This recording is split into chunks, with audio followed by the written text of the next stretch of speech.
আসসালামু আলাইকুম। আমি আজকে আপনাদেরকে দেখাবো আমার গাছের মালবেরি নতুন করে এসেছে, পাকে না এখনো, পাকার একটু আগ মুহূর্তে আসেন।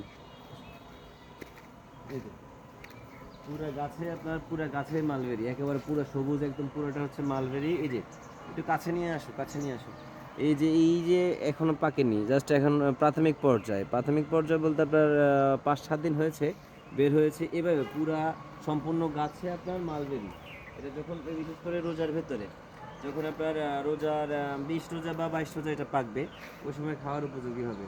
এই যে এই পাশে এই গাছটা তো পুরো দেখাইছো। এখান থেকে ওঠো। এই যে আপনার একটা কেমিক্যাল ব্যবহার করেছি, সেটা গাছের পুষ্টিগুণ বাড়ার জন্য। এটা সামনে আসো।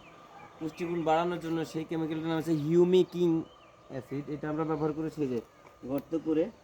আর এটার ব্যবহার করার মূল কারণ হচ্ছে কি, আসলে এই যে এইগুলা যা এই ফুলগুলো আসছে, মানে ফুল বলতে কি এখন ফলই, এটা একটু বড় হলে এই যে ফলগুলা দেখেন, এই ফলগুলো আসছে, ফলগুলো আপনার যখন বড় হবে আর ঝরে পড়বে না হিউমিকিং অ্যাসিড দেওয়ার কারণে, এই যে একেবারে পুরো গাছে ফলের ওজনে একদম ঢেলে পড়েছে। এই যে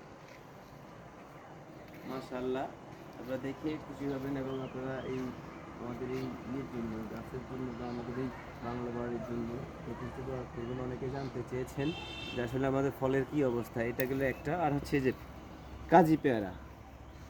এই যে কাজি পেয়ারা, এটা ছোট প্রাথমিক পর্যায়ে একটু ধরেছে। এই যে কাজি পেয়ারা।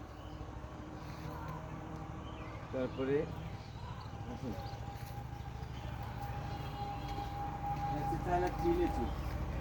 এটাতে আমরা এই চায়না থ্রি লিচুতে কিন্তু আমরা এই যে ফুল আসছে, এগুলো কিন্তু ফুল। তবে একটা কথা বলে রাখি, ফুল আসার আগ মুহূর্তে আমি কিন্তু এখানে আপনার হিউমিকিং, এই যে হিউমিকিং ব্যবহার করেছি। সেটা আপনার 2 গ্রাম 1 লিটার পানিতে। এই কারণে মাশাআল্লাহ মোটামুটি এই যে ফল আসতেছে। একটু সামনে জুম করেন। এই যে আসতেছে। এই যে এগুলো ইনশাল্লাহ এবার আর ঝরে পড়বে না। এরা বিগত বছরগুলোতে ঝরে পড়ে গিয়েছে, তখন আমি আর হিউমিকিং ব্যবহার করি নাই, বা তখন আমি এটা জানতামই না, নতুন করে জেনেছি। এবং এটাতে এই যে সবচেয়ে মজার বিষয় হচ্ছে, এই যে এই লেবু গাছও কিন্তু অলরেডি হিউমিকিং ব্যবহার করার কারণে এই যে ফুল আসতেছে। এবং এই ফুলগুলা এই যে এখানে অলরেডি আসছে, এই যে অনেকগুলো আসছে আলহামদুলিল্লাহ। এই যে আসতেছে, এই যে এটা হিউমিকিং আপনার খুবই ভালো ওষুধ, বিশেষ করে গাছের খাদ্য পুষ্টিগুণ বাড়ানোর জন্য। এই যে আসতেছে, এই যে। আর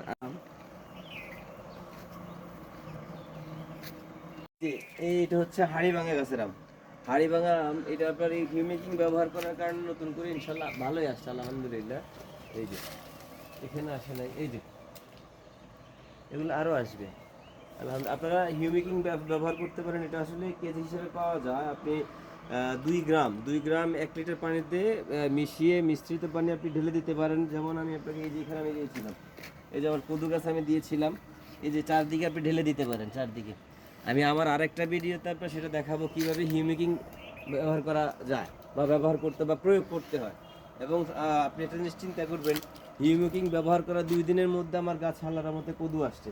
এই যে এটা মজার বিষয় হচ্ছে যে যে প্রত্যেক গিটে গিটে ইনশাল্লাহ এই যে এই 2 দিনের মধ্যে, 2 দিনে হিউমিকিং যখন আমি ব্যবহার করছি, তার 2 দিনের মধ্যে আপনার এই যে এই কুদুর আপনার আসছে। এরপরে এইদিকেও আসছে।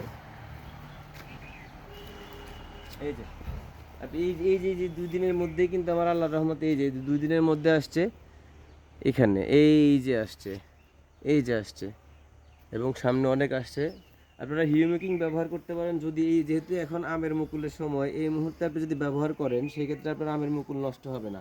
যে আমের মুকুলগুলো আসছে, আপনি এটা ব্যবহার করলে আপনার একটা আমের মুকুলও নষ্ট হবে, বরঞ্চ আপনার আরও বেশি ধরবে আমের ফলনও ভালো হবে। এই কারণে হিউমিকিং হচ্ছে মূলত আসলে গাছের পুষ্টিগুণ সমৃদ্ধ একটা ঔষধ।